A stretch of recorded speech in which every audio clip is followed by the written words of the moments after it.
Good morning to those of you who joined us already. We do have a good sized group registered for today's webinar, so we're just going to give it a minute or two here and give everyone a chance to get signed on before we start.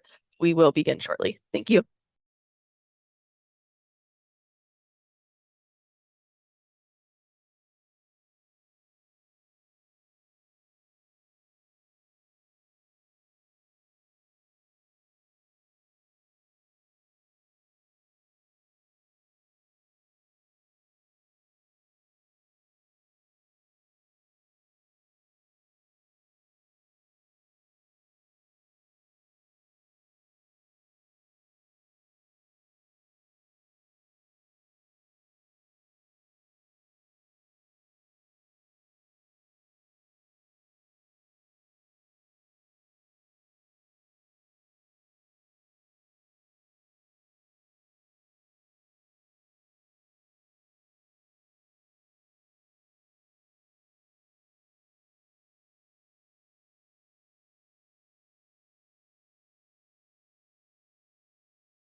Alrighty, well, we will go ahead and get started so we have plenty of time to answer any questions that may be submitted.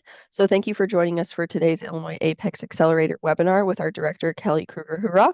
Before I hand it over to Keli, just a few quick things. You are welcome to ask questions throughout the session. We just ask that you submit those via the chat box in your Zoom toolbar, and we'll get those answered before the end of today's session.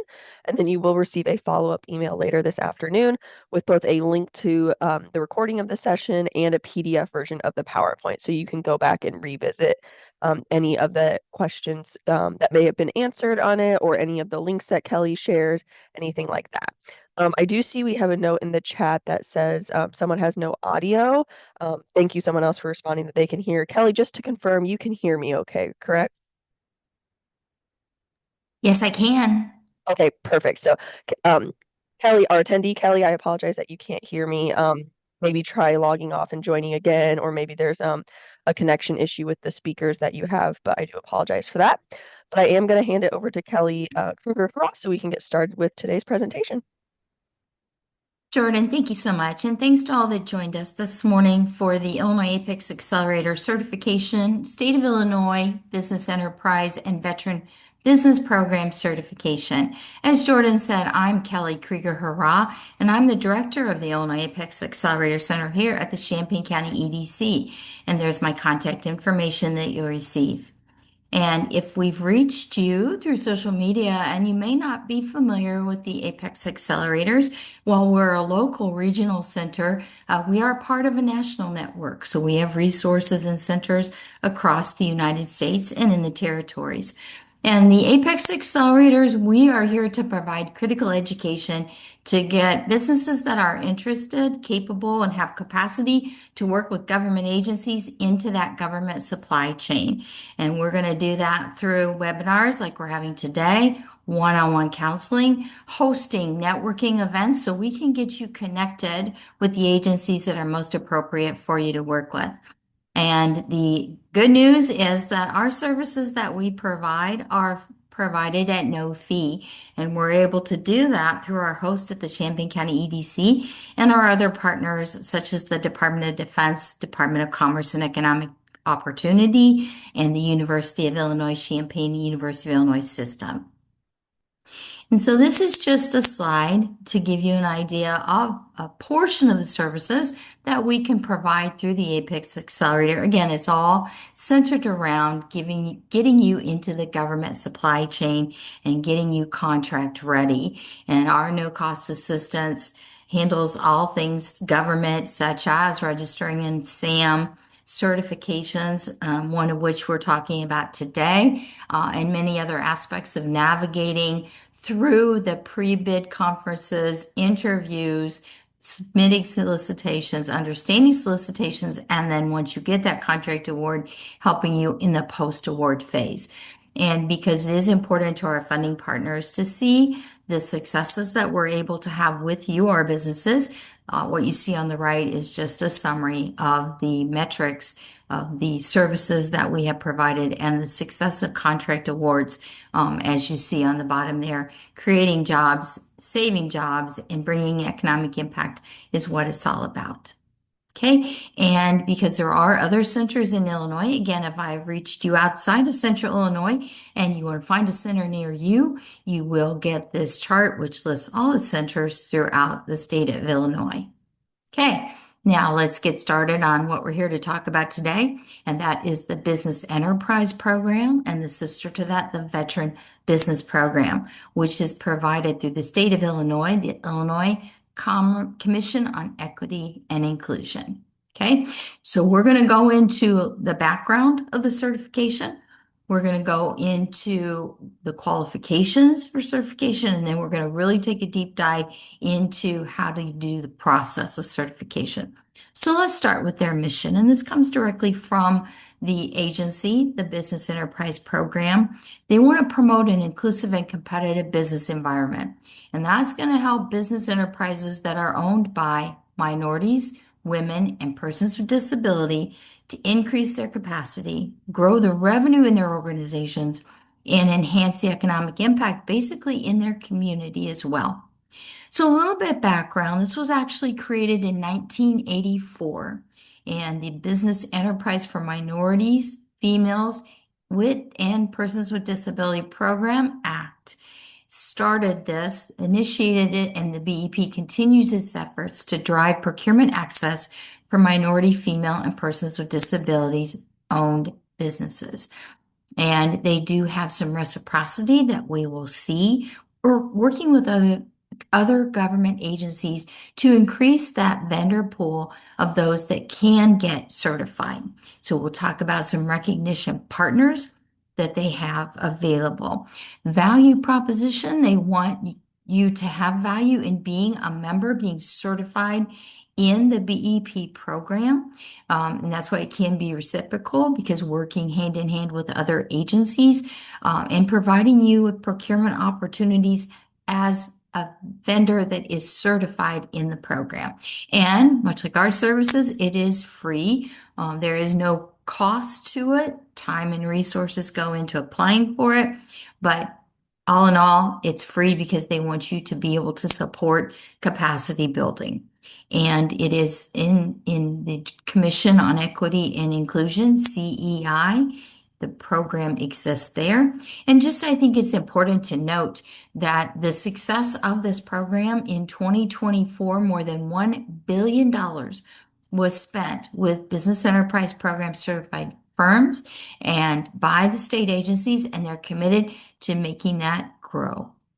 Okay, now let's talk about if you go into the platform for the business enterprise program, you're going to see there are 4 divisions.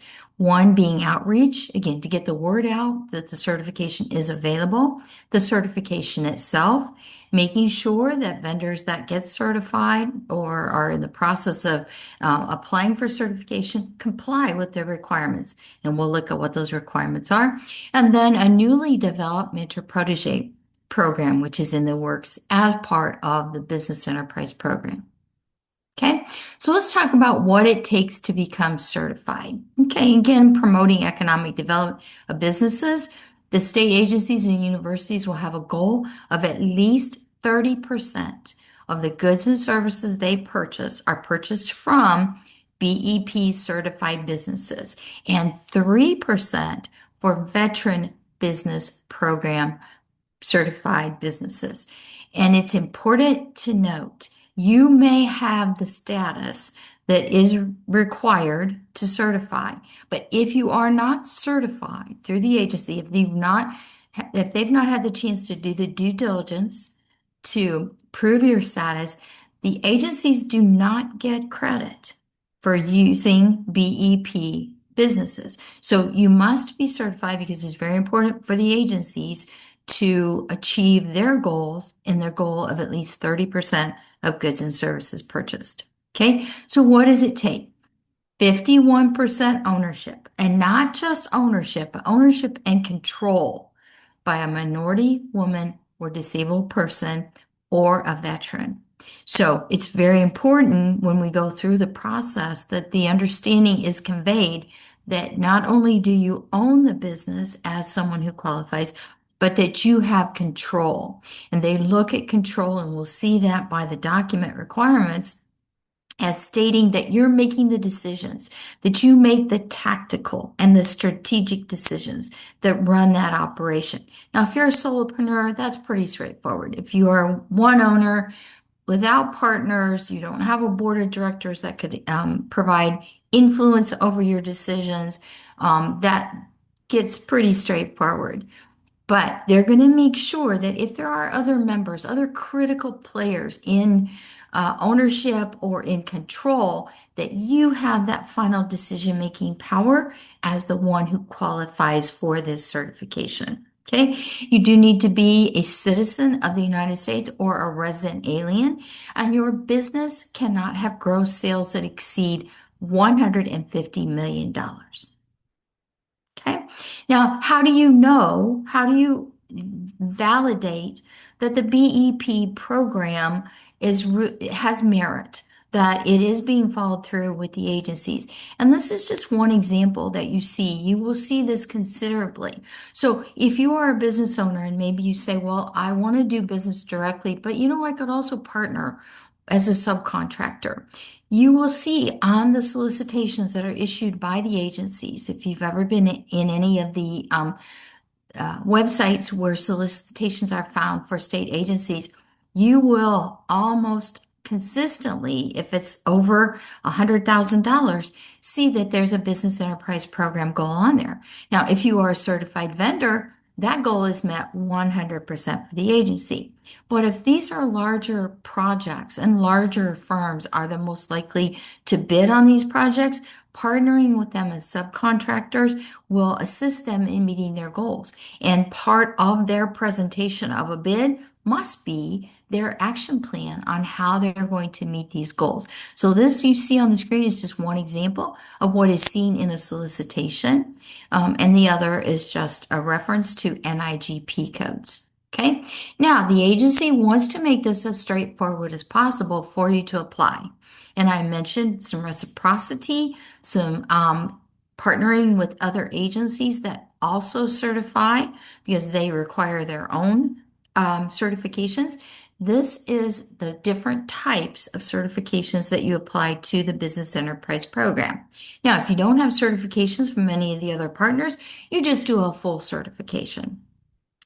If you have certifications through certain agencies, you can do what they call the BBEP. Now, anything outside of the full certification is really an abbreviated application. What the Business Enterprise Program governing body has decided is that there's some due diligence done by these other agencies. So rather than repeating that due diligence, they will accept their certification and then just get the requirements that are needed for the BEP agency specifically.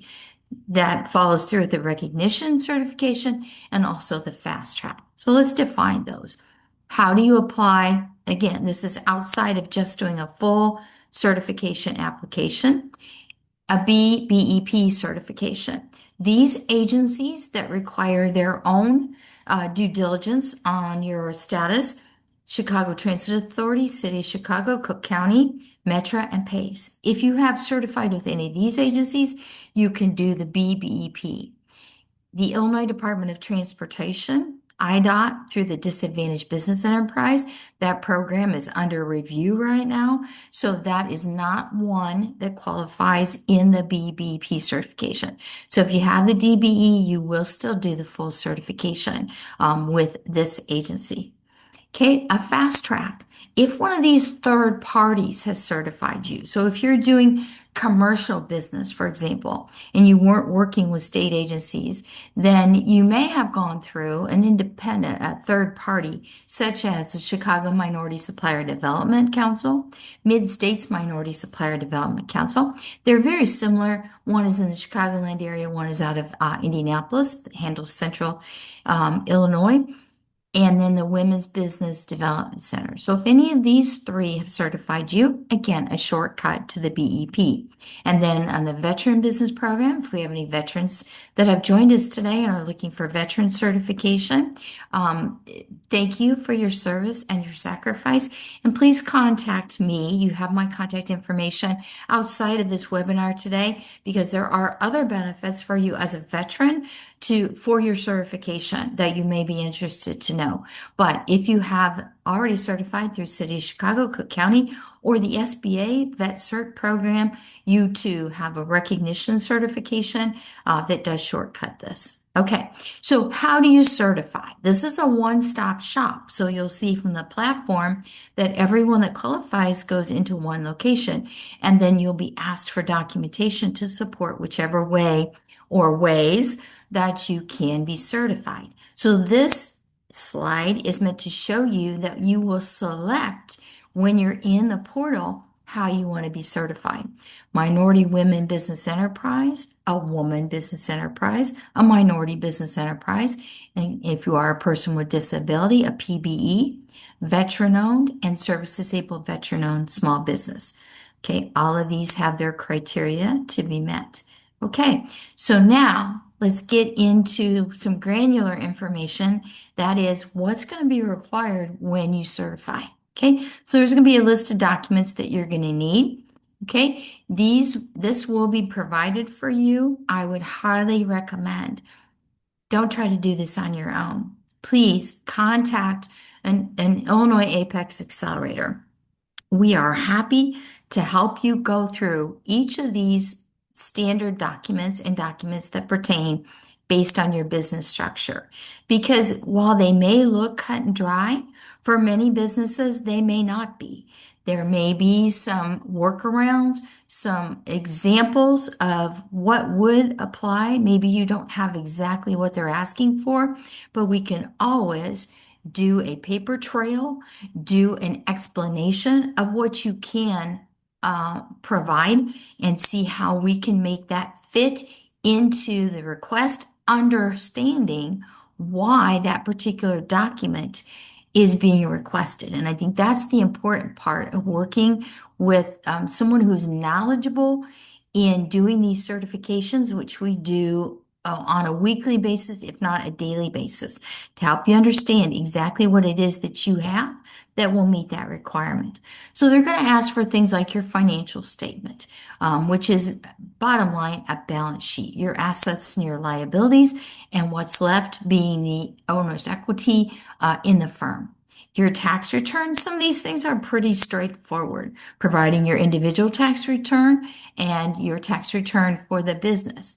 Now, you may be a new business, and that's just fine. New businesses can apply for certification, okay? But there are going to be some things that they're going to ask you that would be more appropriate probably for a well-established business. So in that case, that's one that, we would work on what could you provide for the request that's being made. Bank signature card. Again, what they're wanting to know is, are you that one that's controlling the finances of the company? Are you the one that is able to indebt the company? Very important for them to understand that you are making those ultimate decisions for the business. Okay.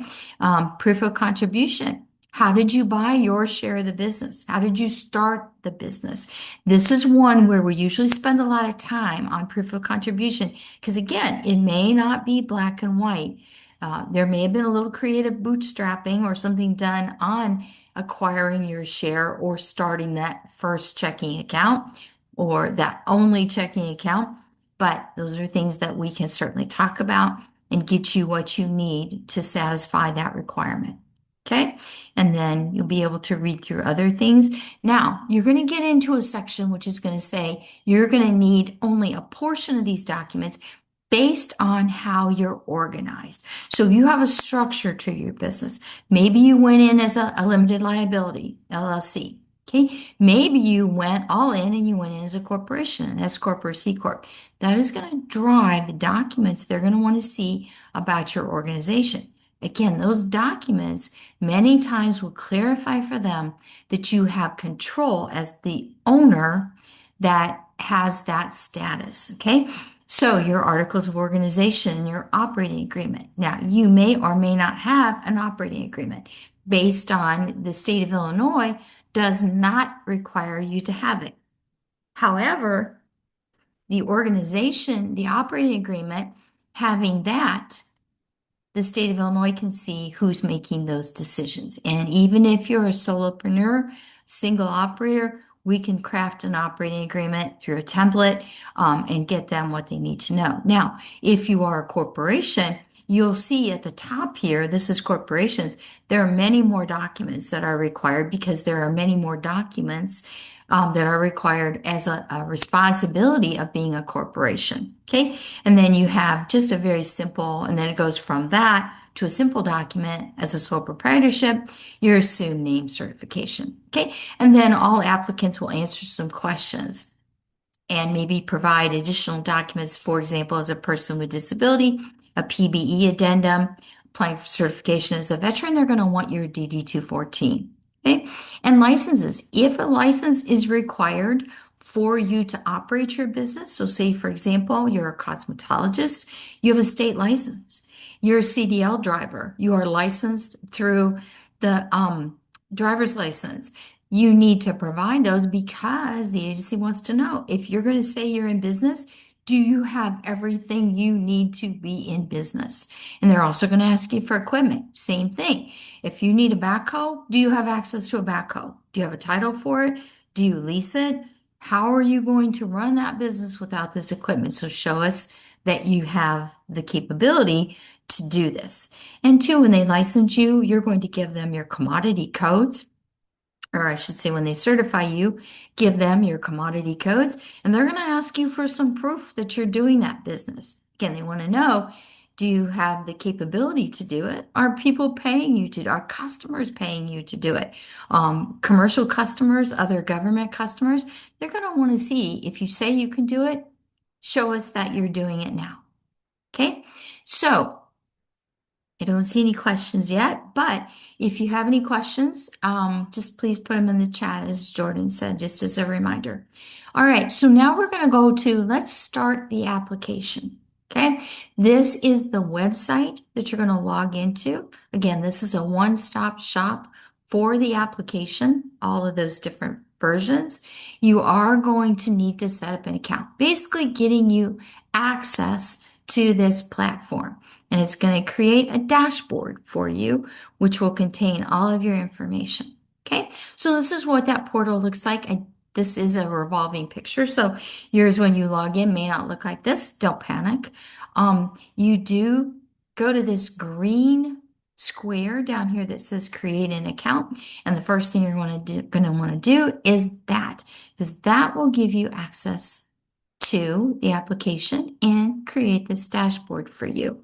Okay, so you logged in, you have a dashboard, and I will tell you too, as you go through the application, if you need to step away, because this will be quite involved, answering questions, and at the very end, uploading your documents, you will have the ability to do that. I will show you on some future screens here a save and continue. Anytime you go to a save and continue, you do that. And then when you go back in, the system's going to show you where you need to pick back up what you have not yet completed. But you won't lose your information. You'll have a period of time to continue on until you get to where you can submit. Okay, so let's assume we're going to just do this today. We've got our login. We're into our own dashboard. Dashboard is going to be very important because you will be coming back to this dashboard for other activities after you submit your application. And we'll take a look at those in just a minute. So let's say we're new to this. We're going to start an application. Okay, so you'll see red arrows on the screen on these slides will show you where you're going to go. Okay, now when you see you've changed screens, it's going to give you choices: new certification or renewal, a no change affidavit. What a no change affidavit is, it's that when you've got your certification, each year you go in and you say, yeah, I'm still good. I'm still in business. I still make less than $150 million. Still own the same way. give them a tax return, and you continue your certification. If you do a full certification, you'll be good for 7 years with your certification. Now, just a note to self, when you do your certification, when you gather up all of these documents, please, please, please start a folder. Put all these documents in one place. Okay? Keep them. Don't feel like after you do your certification, you won't need them anymore. You will need them again in 7 years. So if you're a new business and your proof of contribution was pretty straightforward because you could go to the bank, it was just last year, and you could get a copy of that deposit, that withdrawal. You have all those handy. In 7 years, if you need to recreate that proof of contribution, bank's probably not going to have those documents again for you in 7 years. So just be mindful of the fact that what you need now, you're going to need again in 7 years if you continue your certification and you end up doing it again, you're going to have to go and hunt for those documents if you don't save them. So just a note to self, that's going to save you grief in 7 years to save all those documents you need for this certification. Okay, then you'll have a change request and an expansion. Expansion means you start building capacity and you're able to add some NIGP codes, which we certainly hope that you do. Okay, you can go through an expansion to say you gave me these 3 codes when you certified me. Now I want you to also have my certification expanded for these additional 2 codes. And so you're going to go through a process with the agency through expansion where you give them documentation that says, yeah, I've got customers buying this from me. Keeping in mind that that certification of those NIGP codes is going to be mission critical because even if a customer is using you today with the 3 codes you certified for, they're not going to get credit for the additional codes they could use you for if you don't go through that expansion process. So that's what makes that very critical, but the agency is going to make sure that you can do them. Maybe it's a letter of intent from your customer that says, if you can, if they can get certified for this, we're going to expand the work that we do with them into this NIGP code. So again, important to work with your Apex Accelerator after you're certified if that becomes an issue. So I point that out to you today. Okay, so now you're going to go through a series of questions. Is your firm a not-for-profit? If you answer yes, then you're basically ending your application at that point because this application is for profit organizations. So you click no, assuming that you are a for-profit. It's probably going to have this information already filled out because you did that in setting up your dashboard. Okay, now you've got to tell it, what do I qualify for? These are the different ones that we looked at. So you're going to pick that. Okay, and you're going to start your application. Okay, again, it's going to take you through a series and make sure that before you proceed that you qualify. The things that we looked at, 51% ownership, etc. Okay, and they're going to ask you, do you have any of those certifications? If you remember, there were different types, the BBEP, the fast track, different ways that you could certify. So it's going to ask you if you've got these other certifications. Again, IDOT is not one currently that will shortcut the application. And so you're going to declare that. And if you do say yes, then they're going to give you an opportunity to submit the certification itself and just get the additional information that they need. Okay, so we've done that. Now, we're going to go through some additional information, confirming the address about the business. Okay, the structure. Again, the structure is going to drive the documentation that you're going to be providing to them. So that's very important. Okay, when was the business established? How much is the ownership? Now you're going to be asked for information about all the partners. So if you have other owners, they're going to be required to provide their information as well. Okay, race and gender. Again, did you say you were a woman-owned business? Okay, so that you're going to select the woman-owned. How many years have you been in business? Gross sales, etc. So they're really walking you through the history of your business. Now, your NAICS codes, You can cross-reference those. However, those are not what state agencies are buying with. State agencies are buying with the National Institute of Governmental Purchasing Codes, NIGP. Okay, now those codes can be found using this site just by putting in a description. What are you selling?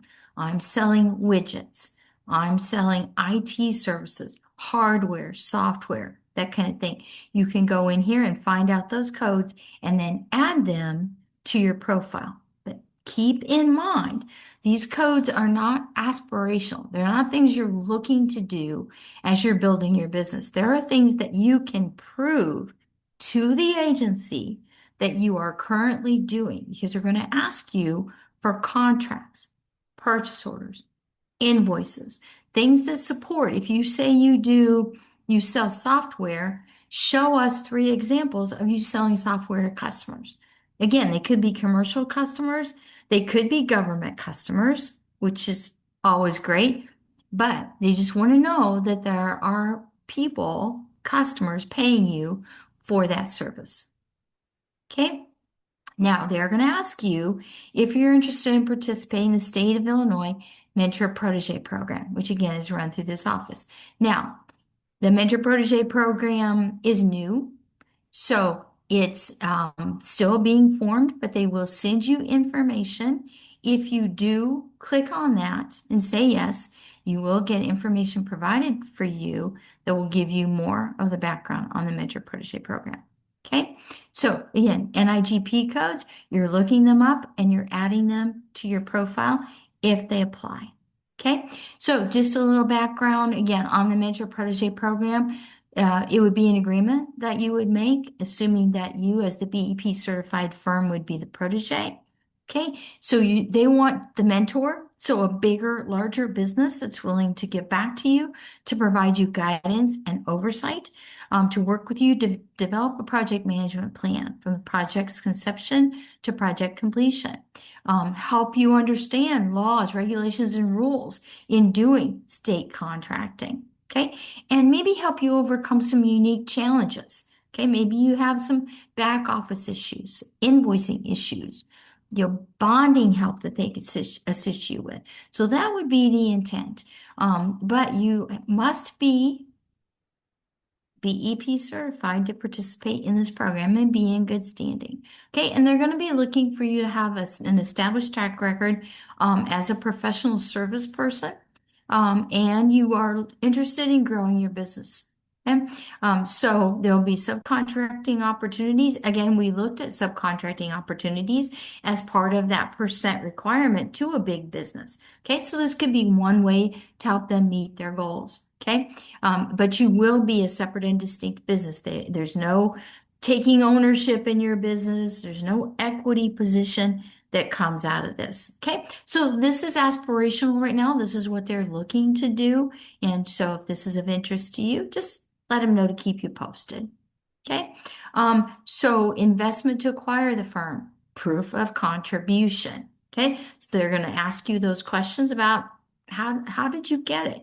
And if you bought shares of stock, so say you are a corporation, you're going to be showing them the stock ledger, your stock certificates, okay? The total picture of who owns that business, okay? Because only some likely will qualify. Maybe everyone has that status, but if they don't, that's going to be noted, okay?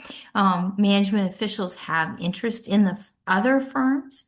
Are you affiliated? Is this business part of another organization? All the types of questions. Okay. Now they want you to identify everyone. This may just be you. You may just have one name all the way through the application. All of the responsibilities, the control of marketing and sales operations that you see here on the bottom of the screen. They'll ask you questions. Who does your marketing? Do you have an outside service to do legal? Have an outside accountant? That kind of information. Here's where you provide your tax, your gross receipts that comes from your tax returns. So obviously, there should be some consistency because you're going to provide your tax returns. Okay. Do you utilize any facilities? Again, what they're looking for, do you have what you need? Whether it be a brick and mortar, a home office, a warehouse, whatever it is, How are you operating your business? Okay. Now we're going to come into a section. And I want to note too, here on the left side, I talked about how you don't necessarily have to sit and do this at one time. Maybe you don't have 45 minutes to an hour to 2 hours to do this in one setting. That's okay. Just go back to the save and continue that you see on the bottom of the screen. See if I can find you an example. Right here, we have an example. Save and continue. Do that when you get to that point and you want to stop. If you do that each time, when you come back, see how we have the green checks here on the left side?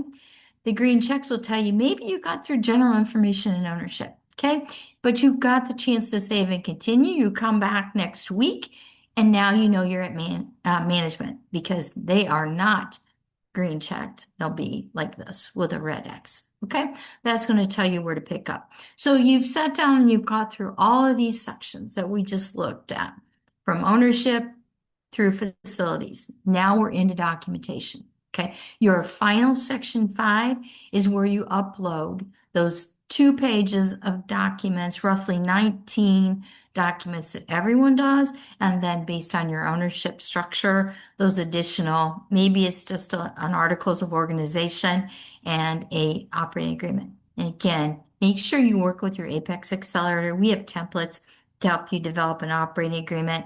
Since you didn't have to have one when you filed with the state of Illinois, it's not required. We can certainly help you put one together. And pretty straightforward for a one-person operation.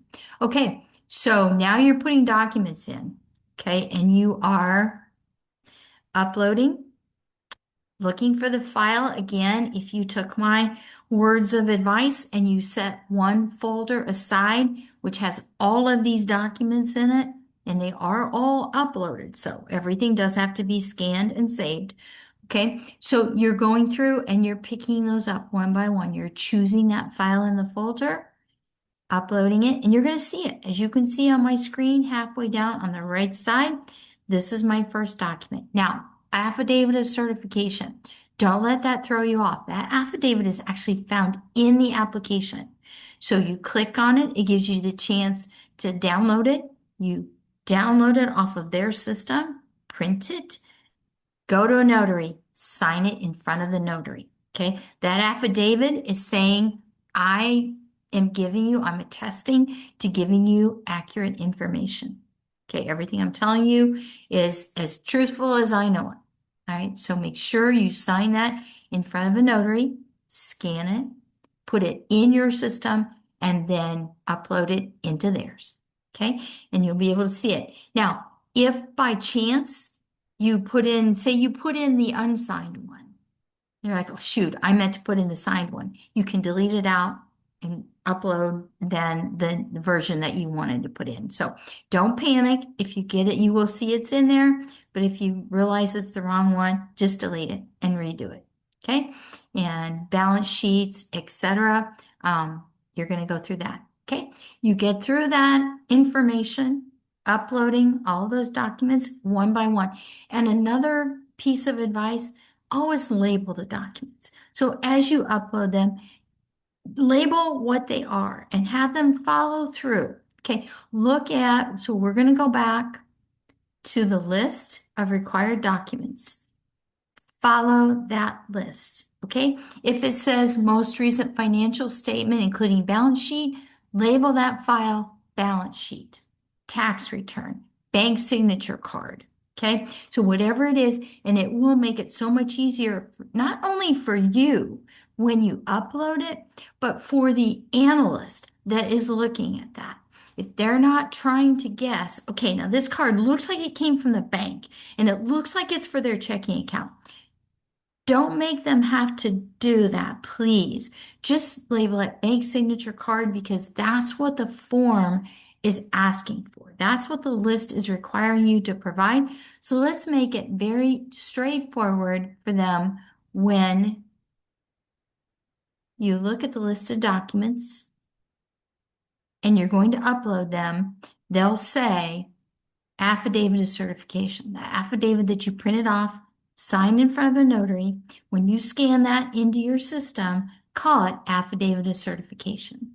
So when you come to 5A1, the first document you upload, you go in and you find that file. That's exactly what it's going to say. And that's exactly what it's going to say when it's uploaded into this area right here, when you can ensure that it's going to go from where it is now into the BEP portal.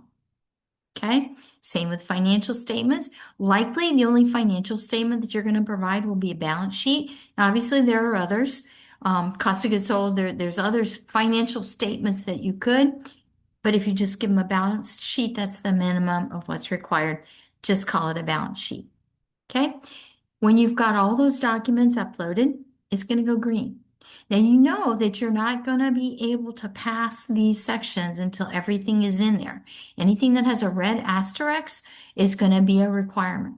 So you won't be able to pass. So there won't be any concerns that, did I put everything in that they needed? Yes, you did, if it allowed you to go to the next section. Okay, so this, this is where the exact application is going to be able to put their name and organization, saying, yes, everything is correct and accurate. Of course, you did the affidavit, and you've provided all the attachments. You're green on your documentation, and you can submit it. Okay. Now, they do have weekly calls if you ever had a question that for whatever reason you did not get answered through your Apex Accelerator. If you needed to talk to somebody, they do have a weekly call where you can call in and answer questions, but certainly go to your Apex Accelerator for individual consulting and coaching on how to get through the application process. Okay, so before we go on, I want to mention, while I have the opportunity, a very important program in addition to the Business Enterprise Program that the state of Illinois offers to vendors. Okay, so if you are a business that's headquartered in Illinois, now I want to preface this, this is outside of the Business Enterprise Program. So you do not need to qualify for the Business Enterprise Program. You can, obviously, they can work in conjunction, but you are not required to be a BEP vendor to participate in the Small Business Set-Aside Program. So if you have retail sales under $8 million, wholesale under $13 million, if you're in the construction business and your revenues are less than $14 million, or if you're in manufacturing and you employ less than 250 people, you are considered a small business with the state of Illinois. Okay. And again, this doesn't have anything to do necessarily with the Business Enterprise Program. So this is something that you would do separate to that. However, in the state of Illinois, purchases by the agencies that are less than $100,000, purchases that can be up to $2 million in some designated IT-related NIGP codes. Again, going back to the coding system of how the state buys, and about 600 designated NIGP codes fall into this small business set-aside program. So keep in mind that if you do not enroll in this program, these are opportunities that you will likely not see. Those are going to be put into a program that gets access by being a member of that program. Okay, and that's why I think it's important to bring this up. Many people may not be aware that this is out there and may be losing the opportunity to see these purchases. I think most of us would say a purchase under $100,000 would be a very good contract. Okay, so I want to make sure that you are aware of this small business set-aside program. Now, how do you get there? How do you enroll in this program? There is a system, and again, work with your Apex Accelerator on the portals, the access to state contracting. Okay, but one of the main gateways, called the Illinois Procurement Gateway, is your electronic bidding portal for the agencies. And everything is online. You'll see the solicitations online, and the bidding will come online too, for example, in BidBuy. So being a member of the Illinois Procurement Gateway allows you to process these bids electronically and store information that's very important to travel with your bids. Can be stored in the Illinois Procurement Gateway. Okay, and here is the website, the portal that you'll go into to register for the Illinois Procurement Gateway. And just to be clear, the Small Business Set-Aside Program is part of Illinois Procurement Gateway, so you must be registered in there to take advantage of the Small Business Set-Aside Program. Okay, so I just want to make note that, following us on LinkedIn for our training and also on our website for more events, we try to do 2 to 3 webinars a month and also announcing things like our upcoming summit, Government Contracting Summit in Forest Park, Illinois in March, where all of the state Apex accelerators are collaborating on a day of training and matchmaking opportunities with agencies and prime contractors. If you want to know more on the dates and the options to participate in that, please let me know. You have my contact information, and I'll be happy to tell you more about that. Another opportunity that this is our third cohort, we recently instituted, again, collaborating throughout the state. We do what we call a Procurement Readiness Academy. So if you're interested, particularly in federal contracting, now what we talked about today is exclusive to the state of Illinois and the agencies in the state.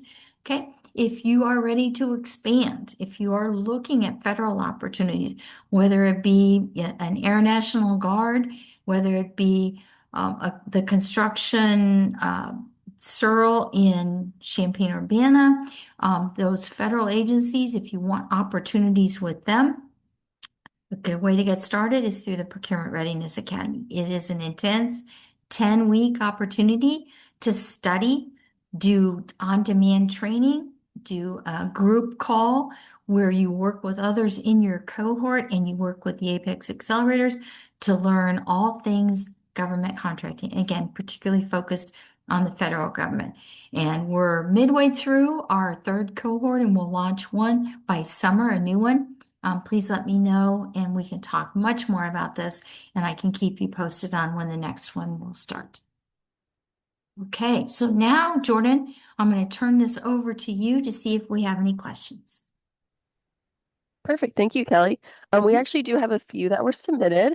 Let me scroll up here. The first one says, what type of document is needed for proof of ethnicity? So they're going to ask for a birth certificate. Would be your first choice.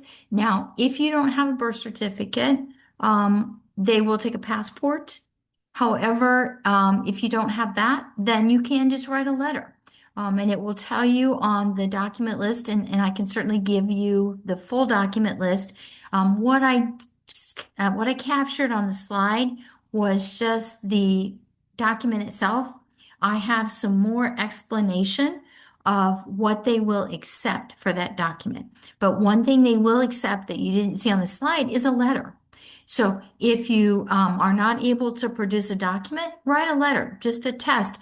This is my ethnicity. I'm African American, Hispanic American, and just tell them what you are, and they will accept that. Perfect. And then the next one says, can you please add the portal link here in the chat? If it's easier, Kelly, if you want to email me any of the links that you showed portals for, I can provide those in the follow-up email as well. Okay, will do. Perfect. And then it looks like we do have one more that says, just to clarify, did you mean to rename the files as noted on the portal, example 5.A.1 affidavit? No, as long as you name it what they're asking for, you don't necessarily have to put the order that they're placing it in. So if you say affidavit, let's see, let's go back to that. Affidavit of certification, that would be what you would be looking for because they're going to see it over here. So when you go to find it, you're going to find it that way and it's going to be uploaded that way. So I wouldn't worry so much about the order. And in fact, the order may change. They've made some application, portal modifications. So It might be 5A2 next time. It pretty much stays the first document all along, but I really wouldn't worry about that as much as just calling it what they asked for on the list of documents. Okay, we did have a couple more come in here. The next one says, how do you get help in completing the BEP and SB set aside application? Apex Accelerator. We would be happy to work with you one-on-one. Again, go through the list of documents, help you in the portal. I know most of us probably have this, but I have a screenshots saved of all the pages so we can go through that so you can get familiar with the application. I mean, we did some of that today, but really your best bet on getting into the small business set aside program, which is pretty straightforward. Registering the IPG, there's documents that are going to be required to do that. So really working with your Apex Accelerator, it takes the pressure off. Don't stress out about it. Don't try to do it on your own. That's what we do all day long. All right. And then it says, the next one says, is there a general list of items these companies are looking for to figure out if this process is good for my business? So probably your best bet, let me know if I can connect with you, and Jordan can certainly help you do that too. But let me know if you're interested. I would say the best way is to go into the sites where the solicitations are posted, and we can do keyword searches. We can pull up what it is you do. Again, you manufacture widgets. Okay, well, let's go into those sites. There are four of them, and we're going to pretty much, well, will IDOT buy widgets? Maybe not, but maybe we see that there's a need with the universities. Okay, so there's a website for higher education. Let's go in there. Let's go in bid buy because bid buy is for the site for general services. So of the four, general services is about 60 agencies and they buy a little bit of everything. So where would we start? Probably bid buy. And we do a search. Are there any solicitations out there that they're buying widgets? Okay. Yeah, I see that there's a few. Okay. Well, which of those 60 agencies are buying widgets? Okay. So now I've kind of narrowed the focus. Does it look like they're buying very many or have they not bought any in a few years? That's probably that kind of market research is going to answer the question of who's buying it. We call it propensity. Unfortunately, we have much better resources to do that on the federal government side. The state sites are a little, in my opinion, they're a little wonky to search, but we can. But we can go in and basically see what's being purchased, particularly what you sell or would like to sell. And do we think there's interest out there? And then we can target, if we see there's interest, those agencies for you to follow up with or to follow and see if they're buying it. Another way we can do that is that there is a buying plan, and the buying plan is a forecast. So again, if you connect, I can show you how to find that buying plan and those forecasts. Okay, so we can look down the list of the agencies and see upcoming purchases. Are any of them for what you sell? And if they are, again, a very good indicator that there's probably a market out there and it would be worth your while. And even if you don't think that you're going to be interested in direct selling to the state, that BEP goal is for subcontracting. So if there's ever a chance for you to connect on a small part of a project, a bigger project that a bigger organization, what we call a prime contractor, is going to bid on, they're going to go to the directory of certified businesses to find partners because they've got to show spend up to 30%, 3% for veterans. I see it on almost every solicitation that comes out. If they don't qualify as a BEP, they need to have businesses that do to work with. Where are they going to find them? They're going to go to the directory. If they don't already have a bench of contractors, of vendors that they're using, they're going to go to this directory and find a partner that they need, searching by NIGP codes or keywords of what you do.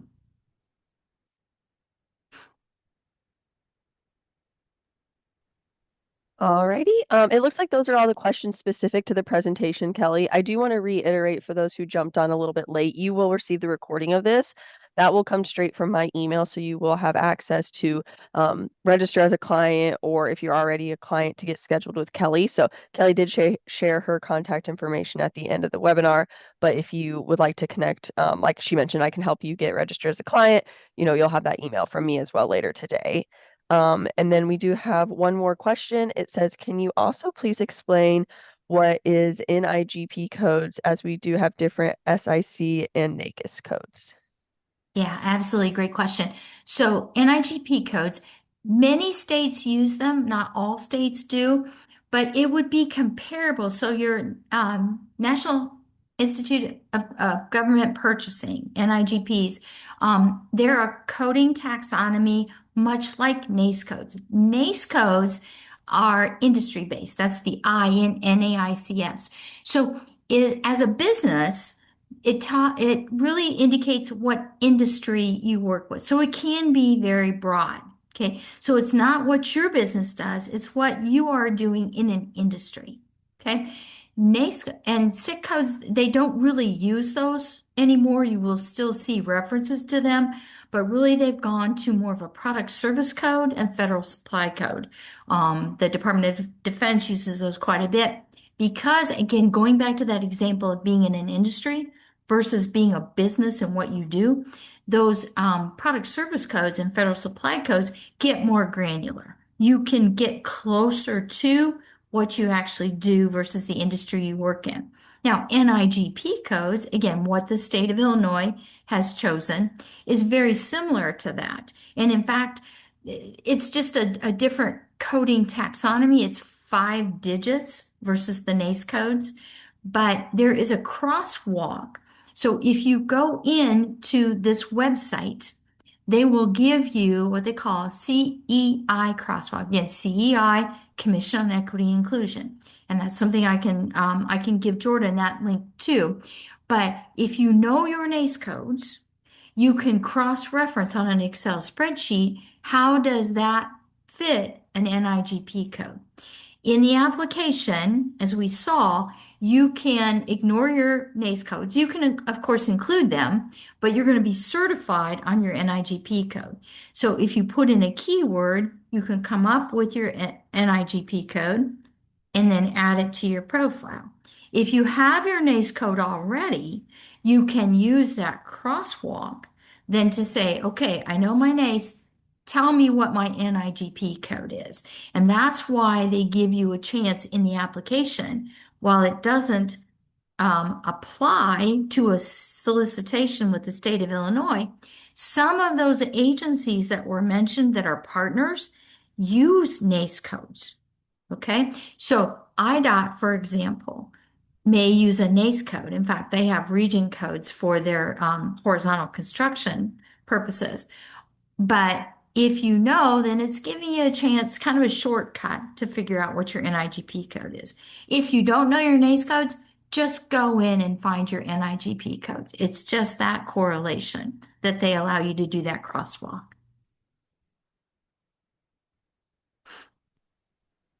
Awesome, thank you. So we are all caught up on questions. Again, there was a lot that Keli shared that she will get to me to provide in that follow-up email. So we'll make sure we get that all out to you guys. If you have any other questions that come up as you are reviewing the information or checking out the recording again, we do invite you to register as a client. Again, no cost services, and then you can meet with Keli one-on-one to discuss any of this as well. So thank you so much, Keli, for presenting, and thank you everyone who joined us and for your questions. Thank you for your time today. Thanks, everybody. Bye-bye.